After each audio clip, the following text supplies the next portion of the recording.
Hi, I'd like to show you a watercolour technique which is similar in many ways to a lot of those that you'll find on the internet, but differs in one or two tweaks which I think make it stand out from the rest. It's designed particularly for use in photographs which have a central point of interest, mainly wildlife, birds, butterflies, plants, that sort of thing, rather than landscapes or cityscapes. It's a 10-step procedure, so if you're sitting comfortably, let us begin. And the first step is to change the resolution of the picture. To do this, we need to go into Image, if I can make that work, Resize, Image size, not canvas size, change the resolution to 100, and the longest axis of the picture, which in this case is the width, to 1920. If you're dealing with a picture that's a portrait perspective, then the height will need to be 1920. Okay.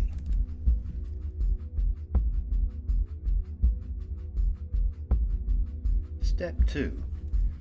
I want to now isolate the main subject, which is the bird and the perch. We do this by duplicating the background and then using the lasso, the magic wand and the polygon tool. You isolate the main subject.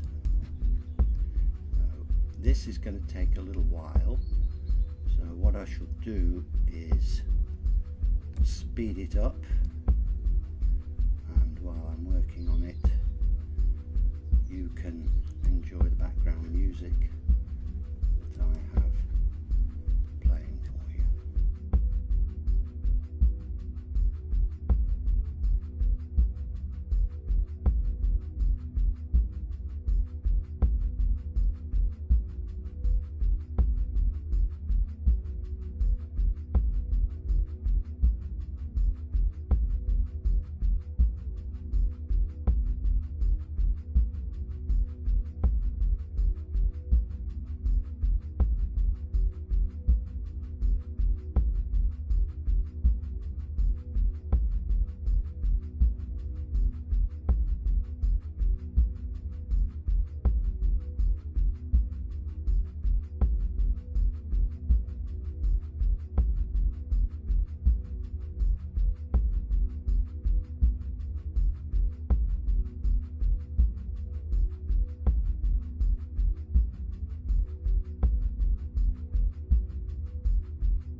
And there we have it. To tidy it up, we just need to contract and feather. So that is select, modify, contract, 2 pixels, it's already set to that from the previous time, and then select, feather, 2 pixels. Okay, we now copy and paste, so that's Control C, Control V, and this, as you can see, will bring up a new layer containing nothing but the bird. If we make the lower layers invisible, that's what you get. Step 3. Select the background layer, make the bird layer invisible, going to filter, noise, median, and set that to big, about 20. Okay, and then filter blur Gaussian or Gaussian, and I want to set that to 12. Okay, call up levels, which is Control L. Set the middle slider to somewhere between its current position and the end, about the middle. And OK. Now if you make the top layer visible again, that's what I'm after. But just to tidy up the loose ends, select the clone tool, set it at around about 200, and then just clone out the edges of the bird. You don't have to be too precise about this. It's just to prevent a halo of birds showing when we make the bird layer visible. Okay. And finally, we want to stamp the layer so that we get a composite picture of all three without losing the work done before. And we do that by selecting a new empty layer, going to Layer, Merge Visible, finger on the Alt button, release the mouse, and here we have a composite picture with all the other stuff in between. And this is the one that we're going to be working on, so we'll call that the master. Okay. Step 4. We're going to start the watercolour process. First of all, we duplicate the master and we call the master copy watercolour. Okay, now the idea is to reduce the detail in this, and we do that by going into Filter, Blur, Smart Blur, and for these settings we want the radius at 10, the threshold at 30, quality high, and the mode normal. And this gives you an idea of what's going to happen, and that's fine. Step 5, duplicate the watercolour layer, and we'll call that paint.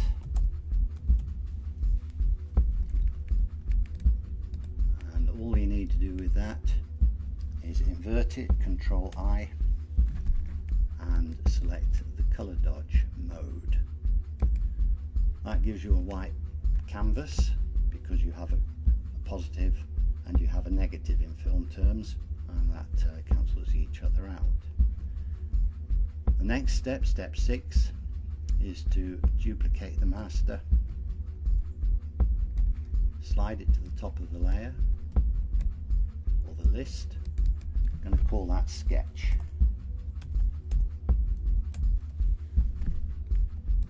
And going into Filter, Stylize, Flowing Edges, with the settings at edge width 1, like that one, edge brightness 12, smoothness 15. That's okay. Invert it, Control I, desaturate it, Control Shift U. We've got a nice outline. There's very little definition of the background, which is what I wanted because we've blurred it all. So we're going to set that to multiply. If I can keep. Eventually we're going to set it to multiply, and we're going to set the opacity to somewhere between 70 and 90, using 80. Step 7. Now this is where we start to paint, and there are a few presets we have to sort out first. Firstly, select the layer that's called paint. Secondly, have a look at the colour picker. This is set to red. It's got to be on black. Okay. And the brush tool, if we click on the brush there, if you go into the brush menu, this is set to default. I want wet media brushes, which in Photoshop Elements 9 is down here, and once you're in wet media brushes you have another menu. Scroll down to near the bottom where there's watercolor textured surface, and that's the one we want to use. Set the brush at about 400 and the opacity at 50. You've got a big cursor there, and what you need to do is just wipe the cursor over the whole canvas, keeping your finger on the mouse button. Don't release it, just one pass, and that will reveal the colour underneath. You can see the edges of the brush giving already a slightly watercolory look. Make sure you don't leave any empty white patches on it. That's good. Now if you reduce the brush size to about 200, keep it on 50, and you can actually apply the first watercolor effects by this time, when you're using the mouse, release and press, and each time you do that you'll create a different layer of watercolor paint which will overlap the one before, and this is where the watercolor effect becomes really into its own. It has to be done with a certain amount of care and actually a certain amount of skill. So I'm just picking out the bird here to that point. I'm going to set the brush smaller to 100 roughly, just so that I can get into these little bits of wing. Again, release, press, and you can go even smaller, 50, to bring out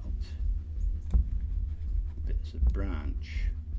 I'm being a bit rushed here, but it works far better if you don't, as I've done there, stray outside the lines.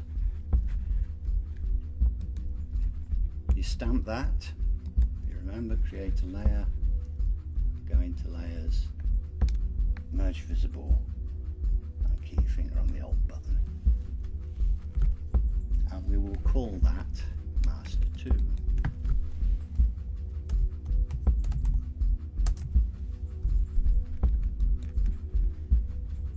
Okay.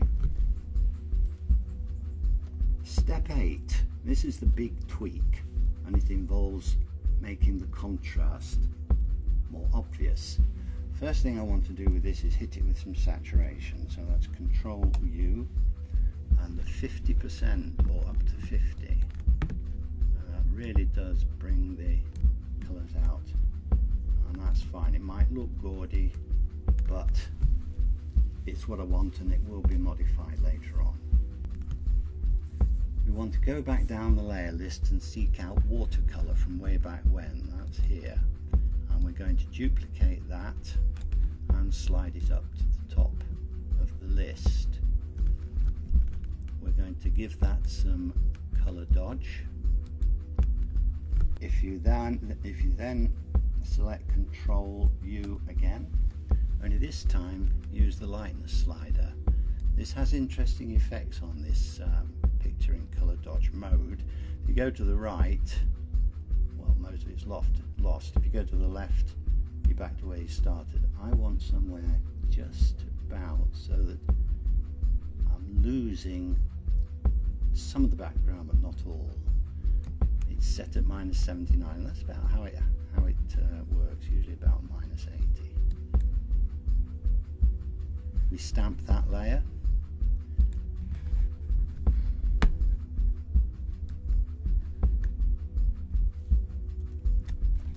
And we can call that Master 3.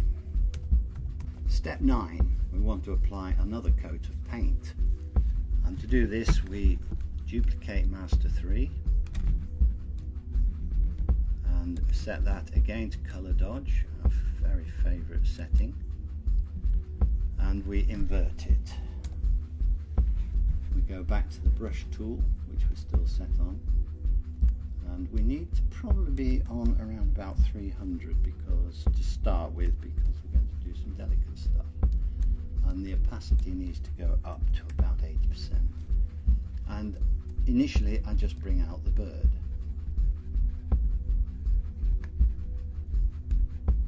And the perch.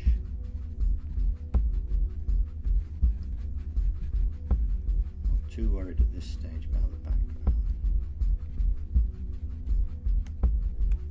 Okay, that'll do to start with. I'm going to set the brush down to 100 and reduce the opacity to 60, and you can see it's a much more delicate effect now. Bring up some of the detail, make some brush strokes. Again, I'm doing this speedily. You will be able to take more time and take more care, and if you go wrong, you've always got the history which you can go back in or just simply undo.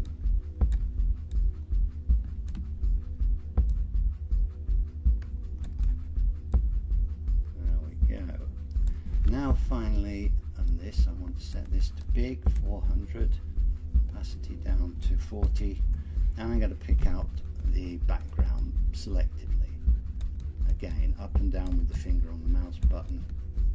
And this will just give us some little layer effects. You can touch the bird as well. And that's as much as I want. Stamp that layer. Layer, merge visible, and Alt. And you can call that master 4 if you want, but as we're nearly finished, there's not a lot of point. Step 10, probably one of the more important steps. This is where we make the plain white paper of the background look more like rough paper that you would paint watercolour on. So we're going to use the texturizer. Again, we duplicate our layer. We go into the filter, texture, texturizer. We want to set it to sandstone, and we want to set the scaling to about 100 and the relief to about 10. The direction of the light doesn't seem to make a lot of difference. Now actually that's much too grainy, which is why I've done it on a duplicate layer, because by setting the slider of opacity down to around about 25, that gets rid of the graininess but keeps the texture that makes it look like paper. In fact, in that I'm going to go even less. The best way is to zoom up the picture to about print size and have a look at it under that sort of microscope, and you can see that's pretty good. That's the sort of effect that I want. Let's have a little look around. Yeah, and there you have it. And I thank you for taking the time to watch this and hope you get something out of it. Thank you.